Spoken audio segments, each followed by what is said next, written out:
channel. Today we are starting maths of class 8. Okay, chapter number 2, linear equation in one variable.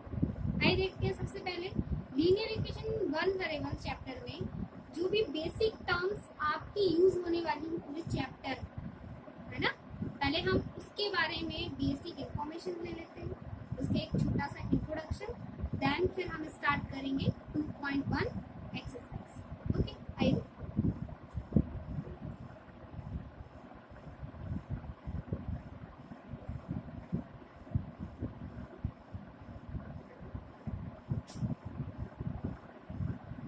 First expression. This is not fresh expression. This is a expression of mathematical terms. Okay, x plus 2. This is a expression of mathematics. Okay, यदि हमने ऐसा लिख दिया तो ये क्या है? Expression है किसका? मैथ्स का. ओके, और भी हम देख लेते हैं. For example y plus 2, e plus 4, so on, ऐसे बहुत सारे लिख सकते हैं. ओके, इतना समझ में आया कि एक्सप्रेशन क्या है. अब हम चलते हैं इक्वेशन क्या है. ये देखो equation. Yes, what is equation? Equation expression को जब हम x plus 2 is equal to 0 करके लिख देते हैं तो ये फिर इक्वेशन बन जाता है. ठीक है, इतना समझ में आया. यदि हम इन सब के इक्वल टू में कुछ वैल्यू लिख दें या तो फिर इक्वल टू में 0 लिख दें, है, वो इक्वेशन बन जाता है. अब हम बात करेंगे लीनियर इक्वेशन क्या होता है. Linear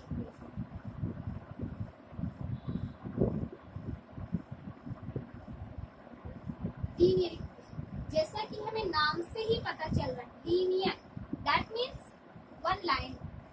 an equation that means ये मतलब ऐसा इक्वेशन जिसको हम सॉल्व करें तो उसका ग्राफ हमें एक लाइन मिलना चाहिए, वो लीनियर इक्वेशन कहलाता है. तो इतना डीप कभी हमें नहीं जाना है. अभी हमें सिर्फ इतना समझना है कि लीनियर इक्वेशन हम कैसे पहचानेंगे, how to recognise linear equation.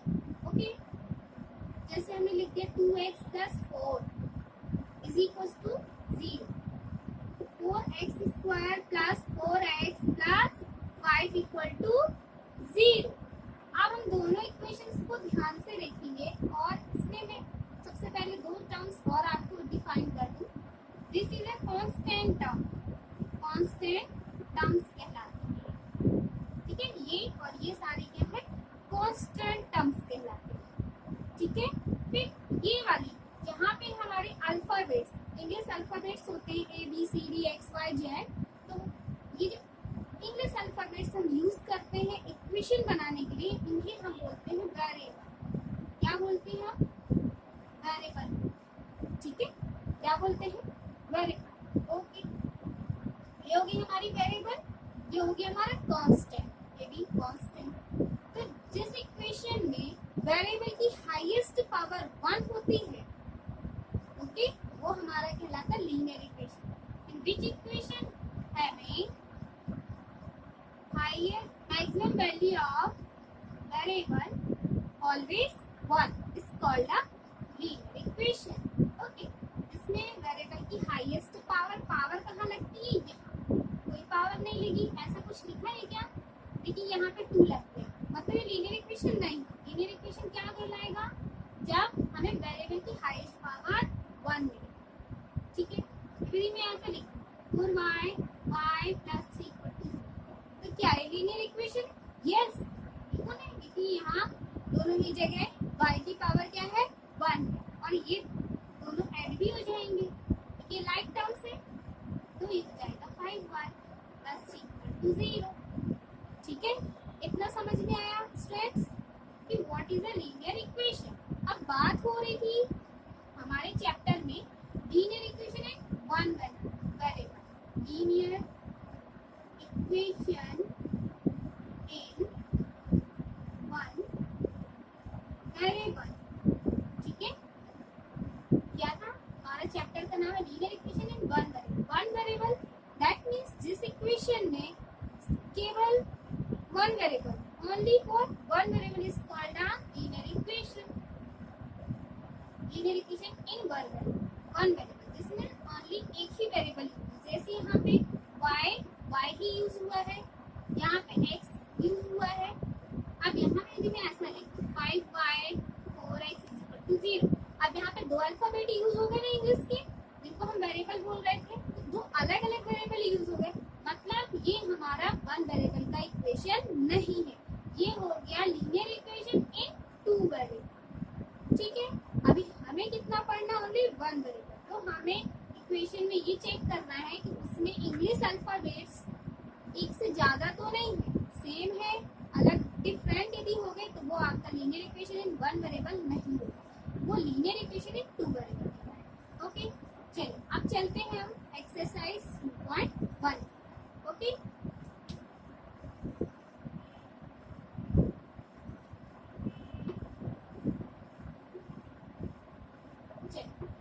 इस साइड में मैंने सारे क्वेश्चंस लिखे हुए हैं आपके 2.1। अब इन सारे क्वेश्चंस को करने के पहले हम इसकी दो मेथड होती है उनके बारे में जानते हैं। दो मेथड से हम इसको सॉल्व कर सकते हैं। ठीक है, तो पहले मैं मेथड्स बता दूं, फिर इसके बाद आगे चलते हैं। ओके, ये 2.1 question number 1 2 3 4 5 6 7 8 9 10 11 and 12। Okay, total 12 question थे। इनमें से जो सेम टाइप के क्वेश्चंस है वो मैं आपके लिए स्किप करूंगी, देन जो डिफरेंट क्वेश्चंस है वो मैं आपको करवाते जाऊंगी। ओके, चलो देखते हैं मेथड्स क्या है। क्वेश्चन नंबर 1 को लेते हैं, सॉल्यूशन नंबर 1 2.1। क्या लिखा हुआ है, x - 2 = 7। यहाँ पे दो मेथड्स के बारे में मैं बात कर रही हूँ, तो फर्स्ट मेथड और यहाँ पे सेकेंड मेथड, दोनों ही मेथड्स आपको सीखनी है। इन दोनों मेथड्स में से जो भी आपको बहुत अच्छी लगे, जो आपसे बहुत अच्छी तरीके से बने, आपको उसी से सारे क्वेश्चन सॉल्व करना है। ओके, लेकिन सीखनी दोनों, ओके, बननी दोनों चाहिए आपसे। चलिए इसको देखते हैं। अब यहाँ पे आपको ध्यान देना है कि हमें वैल्यू एक्चुअली में फाइंड करनी होती है वेरिएबल की, तो वेरिएबल की वैल्यू फाइंड करने के लिए उस इक्वेशन में जितने भी कांस्टेंट वैल्यू है उन सबको हमें हटाना होता है। तो यहाँ पे भी वेरिएबल है और ये हमारी क्या है, कांस्टेंट वैल्यू है, तो इनको हमें रिमूव करना है। रिमूव करने के लिए जैसे यहाँ से हम बात करें, यहाँ हमारा लिखा है x - 2, तो x - 2 को हम रिमूव करने के लिए सेम नंबर और अपोजिट साइन, यदि -2 है तो हम यहाँ पे +2 कर देंगे। ठीक है, +2 होता है तो हम कर देते -2। ठीक, मतलब यदि माइनस होगा तो आपको प्लस करना है, सेम नंबर सेम कांस्टेंट, यदि मल्टीप्लाई होगा तो डिवाइड करना है, डिवाइड होगा तो मल्टीप्लाई करना है, बस इतना ध्यान रखना है आपको। ठीक है, और जो भी आप ऑपरेशन परफॉर्म करेंगे दोनों साइड करेंगे, एडिंग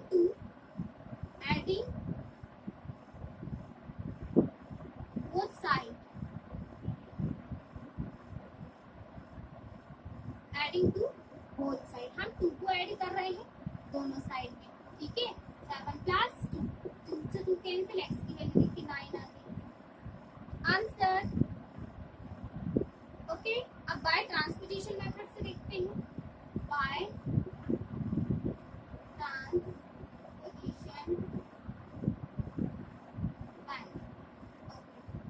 ट्रांसपोजिशन मेथड से हम सेम क्वेश्चन देख रहे हैं। ठीक है, x - 2 = 7, बस ट्रांसफर। अब हम ट्रांसफर करते हैं, जैसे कि नाम से ही मालूम हो रहा है कि हमें इसमें कांस्टेंट वैल्यू को ट्रांसफर करना है, देन हमें वेरिएबल की वैल्यू फाइंड करनी है। यहाँ पे आपकी कांस्टेंट वैल्यू -2 है, -2 को जैसे ही हम इक्वल टू की साइड लेके जाएंगे इसका साइन चेंज हो जाएगा। x = 7 + 2, क्यों हो गया +2, यहाँ तो माइनस था क्योंकि वो इक्वल टू की साइड क्या, जैसे ही उसने अपनी साइड चेंज की उसका साइन चेंज हो जाता है। That it is clear. Okay, x = 9, same answer आया यहाँ। ठीक है, मतलब मेथड्स अलग अलग मेथड से भी यदि हम करेंगे तो हमारे आंसर सेम ही मिलेंगे। ठीक है, चलिए क्वेश्चन नंबर सेकेंड प्लस 3 है तो आप क्या कर देंगे, बोथ साइड -3। ओके, आपसे बन जाएगा। क्वेश्चन नंबर 4 पे आते हैं, 4 को देख लेते हैं। 3/7 plus x is equal to 17/7। ठीक है, चलो x 3/7 क्या है हमारा कांस्टेंट वैल्यू, इस कांस्टेंट वैल्यू को हम इस साइड लेके जाएंगे। 17/7 माइनस, सॉरी ये तो हमारी दूसरी मेथड थी, फर्स्ट मेथड जिसको हम क्या बोलते हैं, एरर एंड ट्रायल मेथड बोलते हैं इसको। ठीक है, तो x और यहाँ पे क्या है 3/7 प्लस का है, कोई साइन नहीं है, मतलब ये प्लस की वैल्यू होती है। ठीक है, तो हम इसके बाजू में इसको माइनस का नंबर लिख देंगे, देन प्लस x, अब दोनों साइड हम माइनस करेंगे। 17/7 माइनस 3/7, ये नेगेटिव और ये पॉजिटिव आपस में कैंसिल आउट हो गए, बचा x। अब यहाँ पे देखिए डिनोमिनेटर सेम होते हैं, हम क्या करते हैं डिनोमिनेटर को 1 टाइम लिखते हैं, देन ऊपर हम ऐसे सबट्रैक्ट करते हैं। कितना है 14/7, 7 1 जा 7, 7 2 जा 14, क्योंकि 7 के टेबल में 2 बार में 14 आता है, हमने इसको कैंसिल आउट किया तो x की वैल्यू होगी। Okay, this is the answer. Same question हम ट्रांसफर मेथड से भी देख लेते हैं। क्वेश्चन नंबर 4 ही सेकंड मेथड से देख रहे हैं, ध्यान दीजिए। 3/7 plus x is equal to 17/7। क्या बोला था हमने कि हमें कांस्टेंट वैल्यू को इक्वल टू के उस साइड लेके जाना है, इस साइड ट्रांसफर करेंगे। x इक्वल टू 17/7 बाय, यहाँ पे आप लिखते जाएंगे बाय ट्रांसपोजिशन। ओके, 17 और ये पॉजिटिव वैल्यू थी तो यहाँ जाके नेगेटिव हो गई। सेम डिनोमिनेटर होने के कारण हम इसके एक बार लिखेंगे और ऊपर वाले को हम सबट्रैक्ट कर देंगे। 7 1 जा 7, 7 2 जा 14, x की वैल्यू कितनी आ गई, x इज इक्वल टू, देखिए सेम आंसर है।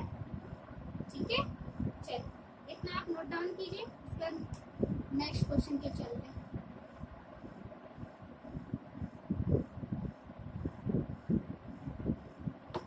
आप वीडियो को पॉज करके नोट डाउन करेंगे।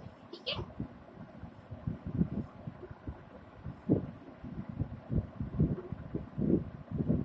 ओके, कहाँ तक हो गया हमारा, क्वेश्चन नंबर 4 तक हमने कर लिया। क्वेश्चन नंबर 5 से देखते हैं, जहाँ पे अब आपको मल्टीप्लाई है तो डिवाइड करना है, डिवाइड है तो मल्टीप्लाई करना है ना, नहीं बताया था। तो सॉल्यूशन नंबर 5 कैलिब्रेट क्वेश्चन देखिए।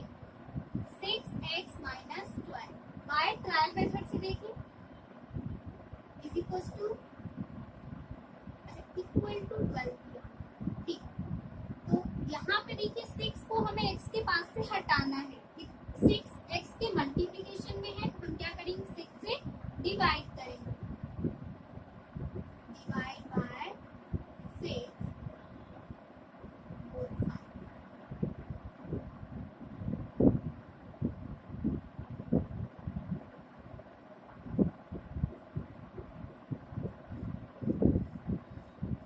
ओके, 6 से डिवाइड किया, ये वैल्यू कैंसिल हो गई, 6 1 जा 6, 6 2 जा 2, इसको लेकर आ गए। ठीक है, क्या किया हमने, 6 इसके मल्टीप्लिकेशन में था तो 6 को हटाने के लिए हमने 6 से दोनों साइड डिवाइड किया, एक साइड नहीं देंगे, दोनों साइड डिवाइड देना है, ध्यान से सुनिएगा। फिर इसके बाद इसी को हम सेकेंड मेथड से देखो, method second method 6x is equal to 12 by transposition.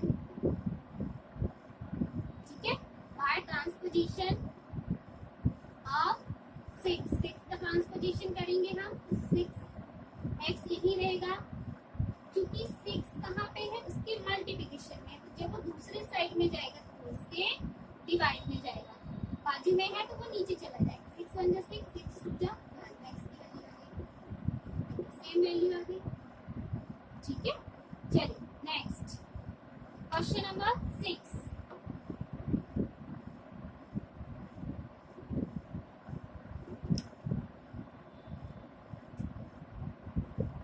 T15 is equal to 10। ध्यान से देखिए, अभी तक हमने क्या बात की थी कि जो कोई वैल्यू मल्टीप्लिकेशन में होगी तब कैसे सॉल्व करेंगे। अब हम यहाँ पे क्या बात करें कि जब वैल्यू डिवाइड में होगी तब हम कैसे सॉल्व करेंगे। ठीक है, तो मैं आपको ये वाला बता दे रही हूँ, ये क्वेश्चन तो इजी आपसे आ जाएगा। 7 नंबर क्वेश्चन नंबर 7 क्या है, 2/3x is equal to 8। Clear है। चलिए x के मल्टीप्लिकेशन में 2/3, ठीक है, x के मल्टीप्लिकेशन में क्या है 2/3, तो क्या हो जाएगा 2/3, तो इसका हम 3/2 कर देंगे, यहाँ भी हम क्या कर देंगे 3/2। क्यों किया हमने, क्योंकि हमने बोला कि जब भी x के मल्टीप्लिकेशन में कोई वैल्यू होगी तो हम उसका डिवाइड करेंगे, तो जब हम उसका डिवाइड करेंगे ऐसे अगेन डिवाइड करेंगे तो 2/3 लिखेंगे, और जब हम इसको पलटा के लिखेंगे तो 3/2 में कन्वर्ट हो जाएगा। 3 से 3, 2 से 2 कैंसिल आउट हो गया, 2 1 जा 2, 2 9 जा 18 और 9 3 जा 27 द आंसर। ठीक, इसको हम ट्रांसपोजिशन से देखते हैं।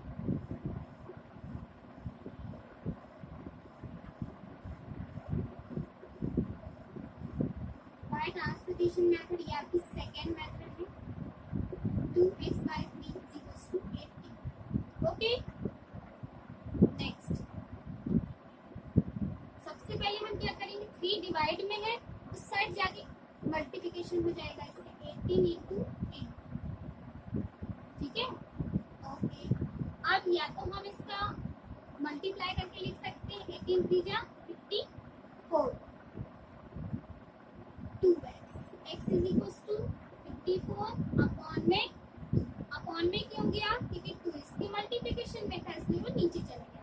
2 से आप डिवाइड करेंगे तो 2 जा 4, 2 7 जा 40। देखिए क्या वैल्यू आ गई 27, सेम वैल्यू आ गई। हमने यहाँ तक कर लिया, अब यहाँ से हम कुछ क्वेश्चंस देख लेते हैं, ये आपसे आ जाएगा। अब अभी तक हम सिंगल क्वेश्चन सॉल्व कर रहे थे, सिंगल वैल्यू। अब हमें कुछ कांस्टेंट उसमें ऐड या सब्ट्रैक्ट होके भी मिल रहा है, तो यहाँ से हम 1-2 क्वेश्चन और करेंगे, देन हम इस एक्सरसाइज को फिनिश करेंगे।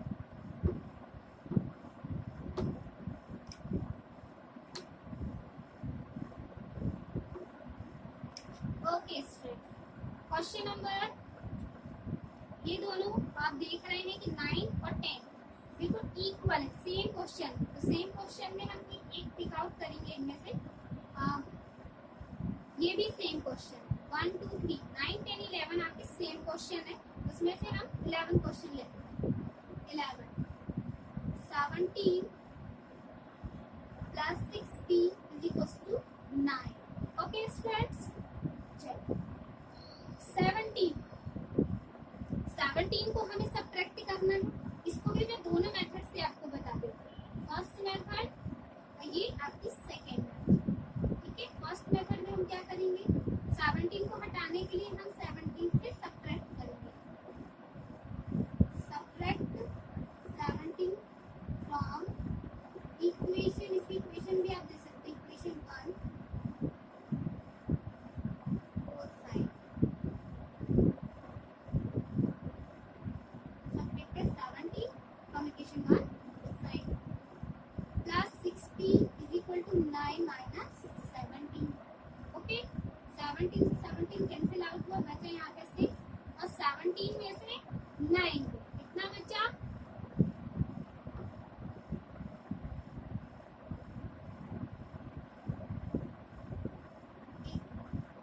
इसको हम थोड़ा सा अरेंज करके देखते हैं। ठीक है, डायरेक्ट आपको की समझ में ना आ रहा हो तो 17 - 17 प्लस 60 = 9 - 17।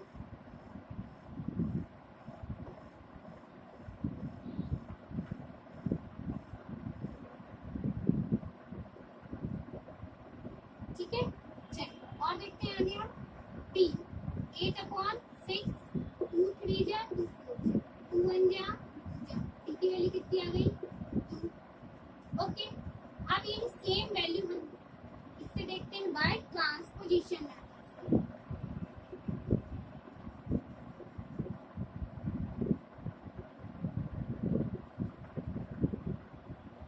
बाय ट्रांसपोजिशन मेथड से भी हम देखें तो क्या हो जाएगा यहाँ पे 17 + 60 = 9।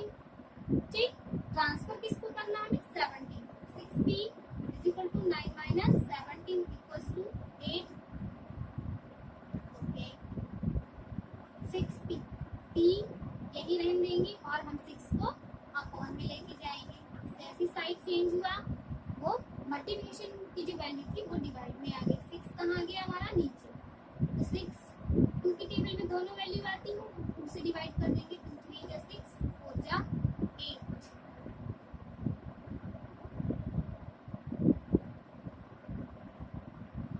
यहाँ पे 3 है बेटा, ध्यान दीजिएगा। 2 बाय 4 बाय 3, ठीक, 4 बाय, डन। इसके बाद हम क्वेश्चन नंबर 12 देखेंगे, ठीक है। क्वेश्चन नंबर 12 यदि हम देखें, इसको हम बाय ट्रांसपोजिशन देख लेते हैं। इसमें एक ही मेथड से आपको बता रही हूँ क्योंकि सेम है, आपसे बन जाएंगे सारे क्वेश्चन, ठीक है। x/3 is equal to 7/15 minus 1 by transposition method, ठीक है। x/3 इज इक्वल, इसके फॉर्म में कुछ नहीं है, 1 ले लीजिए, एलसीएम लिया 15 आया, क्रॉस मल्टीप्लिकेशन कीजिए। 15 into 1 15, sorry 7 into 1 7 minus 15 into 1 15, कितना आ गया 6/15,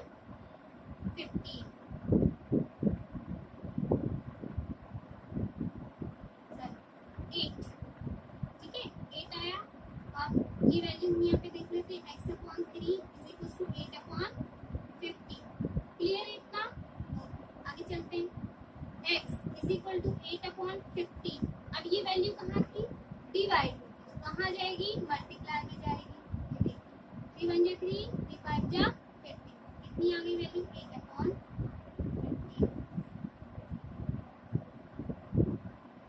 ठीक है। सॉरी 5 कितना है यहाँ पे ध्यान दीजिएगा, 50 नहीं है 5, 8/5, ओके। आपको यदि मेरी ये वीडियो अच्छी लगे तो प्लीज लाइक करें, सब्सक्राइब करना बिल्कुल ना भूलें और अपने फ्रेंड्स सर्कल में भी इसको शेयर करें। अब नेक्स्ट वीडियो में हम पढ़ेंगे एक्सरसाइज 2.2, जिसपे कि आपकी जो लीनियर इक्वेशन है थोड़ा सा और कॉम्प्लिकेटेड होंगे, उनको सॉल्व करेंगे हम, ठीक है। जब तक के लिए आप वीडियो को पॉज करके सारे क्वेश्चंस अपने नोटबुक में